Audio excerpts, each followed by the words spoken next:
Bonjour à toutes et à tous et bienvenue sur Motorsport Gigantoraptor pour un tout nouveau format de vidéo animée qui sera présenté par mon acolyte Julien. Allons, je lui passe le micro, en joie. Merci à toi Giganto. Aujourd'hui, je vais vous parler des différents types de locomotion terrestre. Pour commencer, qu'est-ce que la locomotion? Dans ce cas-ci, c'est le moyen employé par les espèces afin de se déplacer. Il est instinctif, c'est-à-dire inné. La locomotion terrestre ne concerne que les animaux se déplaçant sur Terre. Elle se divise en 3 groupes, dont un légèrement spécial. Le premier, la locomotion avec pattes, à l'aide d'appendices. La locomotion avec pattes est probablement la plus normale et évidente pour nous les humains. Mais vraiment pour les humains. Elle n'est en aucun cas un critère de supériorité, sinon cela serait très anthropocentrique. Dans ce groupe, je ne vais parler que de vertébrés, en laissant les arthropodes et autres invertébrés terrestres pour un autre épisode. Nous pouvons y constater 3 postures différentes chez les vertébrés. La plus ancienne d'entre elles est le déplacement affalé, rampant, qui commença notamment avec les premiers vertébrés terrestres. Il est aussi visible chez de nombreux reptiles modernes, ce qui nous mène à la posture semi-dressée, qui est une variation de la précédente, mais sans que le corps ne se traîne au sol. La dernière est la posture droite, employée par la majorité des mammifères et de nombreux reptiles, qui ressemble à ceci par rapport à la première. A noter, certaines espèces emploient une posture différente selon la situation. Ceci nous mène à la démarche. La démarche des quadrupèdes peut être divisée en 3 catégories principales. Celle de la marche, où une patte se trouve toujours sur le sol, celle du pas rapide, comme le trot d'un cheval, où l'animal est en suspension, c'est-à-dire qu'il ne touche pas le sol, et la démarche saltatoire, où l'animal se propulse, comme le galop d'un cheval ou le saut d'un kangourou.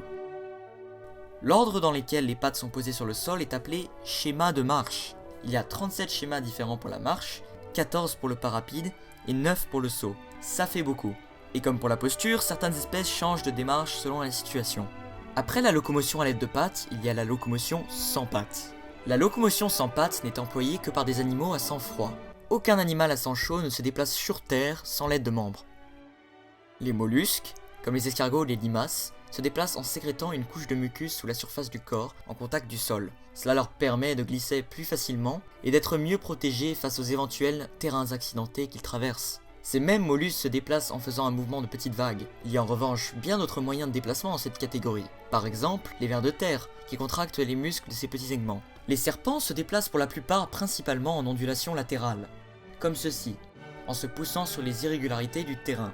Surtout en chasse, certains serpents se déplacent aussi de manière rectiligne, extrêmement silencieuse, mais très lente, en poussant avec les écailles du dessous. Enfin, il y a la locomotion en roulant, pratiquée souvent de manière secondaire par des animaux dotés de pattes pour s'échapper rapidement des prédateurs. Ce mode de déplacement est employé par de nombreuses espèces, comme certaines salamandres, des chenilles ou des mammifères comme les tatous ou les pangolins, aussi appelés manidés. Il est au plus rapide lorsqu'il est employé en descente, avec l'aide de la gravité. Certains animaux se poussent seuls également. Le pangolin, notamment, se sert des 2 moyens. Parfois il se laisse rouler en pente, ou bien il se pousse, plutôt lentement, avec sa queue.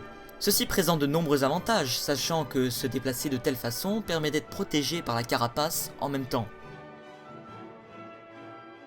Merci d'avoir regardé cette vidéo. J'espère très sincèrement que ce travail vous aura intéressé. N'hésitez surtout pas à laisser des suggestions dans les commentaires pour m'aider à améliorer ce nouveau format, qui n'est, si je puis dire, qu'une version bêta. Sur ce, à bientôt sur Motorsport Gigantoraptor.